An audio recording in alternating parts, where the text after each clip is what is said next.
2024 টি-20 বিশ্বকাপে দুই ম্যাচে জয় পেয়েছে ভারত। আর অন্যান্য অনেক দল কিন্তু খুব চাপে রয়েছে, মানে অন্য দলের ওপর ভরসা করে থাকতে হবে।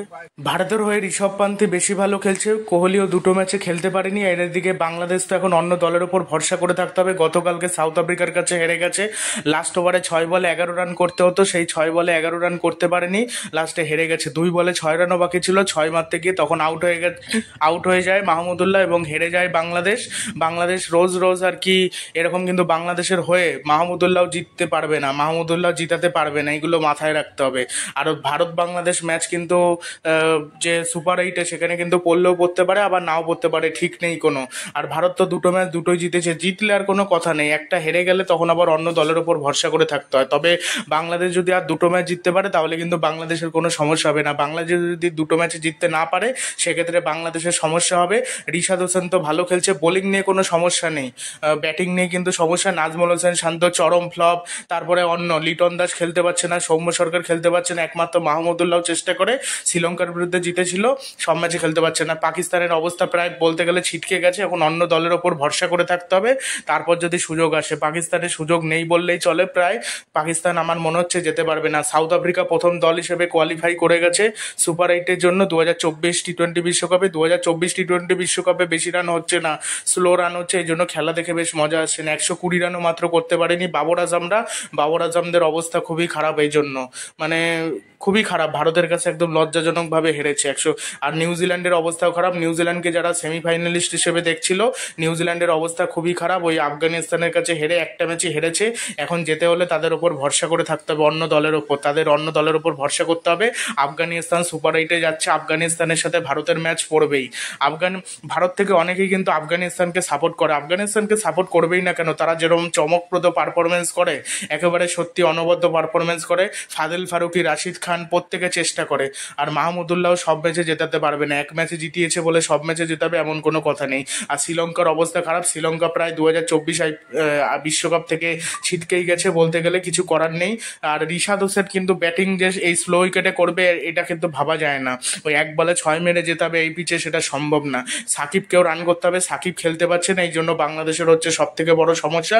সাকিব আল হাসান ফর্মে নেই। বা ভারতেরও অনেকে, রোহিত শর্মা, বিরাট কোহলি খেলতে পারছে না, একমাত্র ঋষভ পান্তকে খেলতে দেখলাম, শিবম দুবে খেলতে পারছে না। ঋষভ পান্ত 2 ম্যাচে খেলেছে, বোলিংটা জসপ্রীত বুমরা ভালো করেছে, বাট অক্সদীপ সিংও মোটামুটি করেছে। বোলিং নিয়ে থেকে ব্যাটিং, মানে এখানে যেমন আমরা রানের বন্যা দেখেছিলাম IPL-এ, আর এখানে আমরা উইকেটের বন্যা দেখতে পাচ্ছি টি-20 ওয়ার্ল্ড কাপ 2024। এরকম কোনো টি-20 ওয়ার্ল্ড কাপে এত উইকেটের বন্যা দেখতে পাই না, এখানে যা দেখতে পাচ্ছি এটাই হলো মূল বিষয় হয়ে গেছে। শুধু উইকেট পড়ছে, সে যে কোনো দলের পক্ষে, ভারত হোক, পাকিস্তান হোক, নিউজিল্যান্ড হোক। নিউজিল্যান্ড তো একেবারে আফগানিস্তানের কাছে ল্যাজে গোবরে অবস্থা হলো, হেরে গেল, এর থেকে বাজে কিছু আর হতে পারে না। আর নিউজিল্যান্ড কিন্তু 2022-ও ভালো খেলেছিল, 21-এও ভালো খেলেছিল, 21-এ কিন্তু খুব ভালো পারফরমেন্স করেছিল, তারপরও তারা কাপ পায়নি। ভালো খেলে বাট কাপ জিততে পারে না, এটাই হলো তাদের সমস্যা। তারপর পাওয়ার প্লের মধ্যে উইকেট পড়ে যায়, পাওয়ার প্লের পর থেকে তো রানই করা যায় না, প্রচন্ড পিচটা স্লো হয়ে ওঠে, বড় শট খেলতে গেলে আউট হয়ে যায়, মানে এটাই হলো সমস্যা। ভিডিওটি ভালো লাগলে চ্যানেলটি সাবস্ক্রাইব করে দেবেন এবং ভিডিওটি শেয়ার করবেন। আর সাউথ আফ্রিকার হয়ে অ্যান্ডিচ নকিয়া তো অনবদ্য বোলিং করেছে, মহারাজও মোটামুটি বোলিং করেছে, রাবাদা ভালো করেছে। যে বোলাররা একেবারে IPL-এ ভালো করতে পারেনি তারা কিন্তু বিশ্বকাপে ভালো করছে। বিশ্বকাপে পিচটাই আলাদা, আর IPL-এর পিচটা একরকম ছিল, আলাদা রকম ছিল। আর শ্রীলঙ্কা, নিউজিল্যান্ড এদের প্রায় মানে অনিশ্চিত এই 2024 টি-20 বিশ্বকাপের জন্য।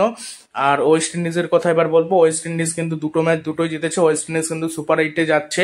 রোস্টন চেজ একটা ম্যাচে ভালো খেলেছে, রাসেল একটা ম্যাচে ভালো খেললো, রাসেল বল হাতেও জ্বলে উঠেছে, ব্যাট হাতেও জ্বলে উঠেছে। আবার জনসন চার্লস, ব্রেন্ডন কিং এরা কোনো কোনো ম্যাচে খেলছে, ভালোই খেলছে, খারাপ খেলছে না। আর ভারতীয় দলের তো ভালো পারফরমেন্স করেই যাচ্ছে। এই হলো মোটামুটি বিশ্বকাপের আপডেট। এখন আজকে একটা ম্যাচ রয়েছে পাকিস্তান আর কানাডার, আজকে যদি কানাডা হারিয়ে দেয় পাকিস্তানকে, গেল তাহলে। কাল রয়েছে কিন্তু ভারতীয় দলের ম্যাচ রয়েছে আমেরিকার সাথে জেতাটা কিন্তু অতটা সহজ হবে না। আমেরিকা কিন্তু দু ম্যাচে জিতেছে, নেট রান রেটও বেশি রয়েছে, ভালোই রয়েছে। জেতাটা কিন্তু মুশকিল আছে। এবার অ্যারন জোন্সকে তাড়াতাড়ি আউট করে দিতে হবে, করি অ্যান্ডারসনকে দাঁড়াতে দিলে চলবে না, প্লেয়ারদের আউট করতে হবে, মোনাক প্যান্ডেলকেও আউট করে দিতে হবে, তাহলে ভালো হবে। সিরাজও মোটামুটি বল করছে, কুলদীপ যাদব কালকে সুযোগ পাবে নাকি বলতে পারছি না, হয়তো অক্সার যেরকম প্লেইং ইলেভেন রয়েছে সেরকমই খেলানো হবে। জেতা প্লেইং ইলেভেন কেউ পরিবর্তন করতে চায় না, আমার মনে হয় রোহিত শর্মাও পরিবর্তন করবে না, যেরকম আছে ওরকমই হয়তো থাকবে। তারপর দেখতে হবে যে কি করা যায়। আর যশস্বী জয়সওয়াল ওপেনে সুযোগ পাবে না, শিবম দুবের ভাগ্য খুব ভালো, শিবম দুবে সুযোগ পেয়ে যাচ্ছে, খারাপ খেলা সত্ত্বেও সুযোগ পেয়ে যাচ্ছে, তার ভাগ্যটা খুব ভালো।